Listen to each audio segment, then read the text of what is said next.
Bonjour à toutes et à tous.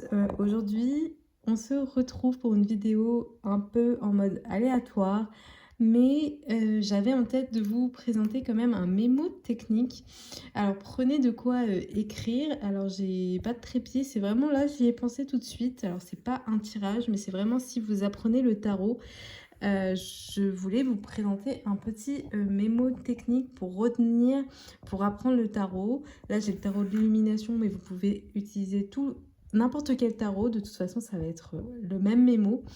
Déjà, il faudra séparer les bâtons, les coupes, les épées, les pentacles et à côté les arcanes majeures. Pour les bâtons, ce que vous allez noter, c'est que c'est tout ce qui est lié à une action. On va voir la suite après pour que vous puissiez comprendre.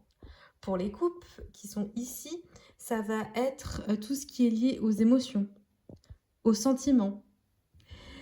Les épées, ça va être tout ce qui est lié au mental, à la bataille, aux décisions à prendre. Voilà, il faut trancher.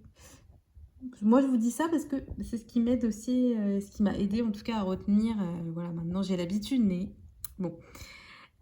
Pour les deniers, ça va être tout ce qui est lié à la situation matérielle, ça peut être souvent lié à l'argent et au travail.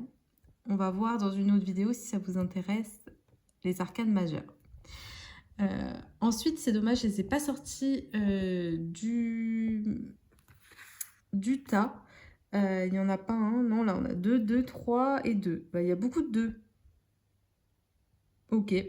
Mais quand vous tombez sur un valet, il faut retenir que c'est un élève.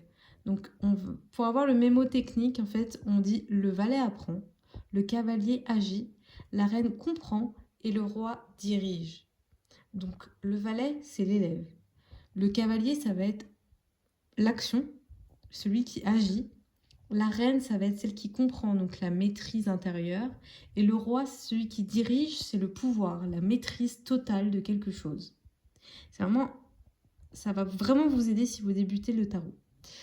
Ensuite, en fait, il faut voir le tarot un peu comme une histoire. Donc, si vous commencez avec l'As, donc le numéro 1, ça va être la naissance.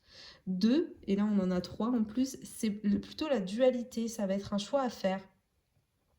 Ça peut être aussi les rencontres. 3, ça va être la création. C'est la création de quelque chose en tout cas qui grandit. Le 4, ça va être plus la stabilité, ça va être des bases solides qui ont été, qui ont été acquis au fur et à mesure. Donc après l'étape 1, 2, 3, vient les bases solides. Ensuite, 5, ça va être plutôt... j'aime pas être négative dans le tarot, mais là, on peut le dire, c'est des tensions, c'est des problèmes, c'est des choses assez difficiles à vivre. Le 6, ça va être plutôt l'harmonique, un équilibre à retrouver.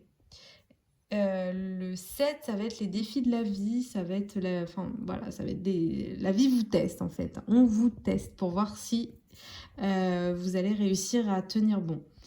Le 8, ça va plutôt être les mouvements et l'action, comme les bâtons. Le 9, ça va être la maturité, on vous dit que c'est presque terminé. Et enfin le 10, ça va être l'aboutissement et la fin d'un cycle.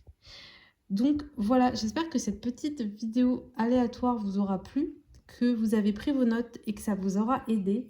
Et si ça vous intéresse, je m'opposerai davantage pour que ce soit plus clair, vous donner plus d'astuces et puis surtout faire avec les majeurs. Mais j'ai tellement fait de vidéos sur les majeurs, mais qui datent un peu.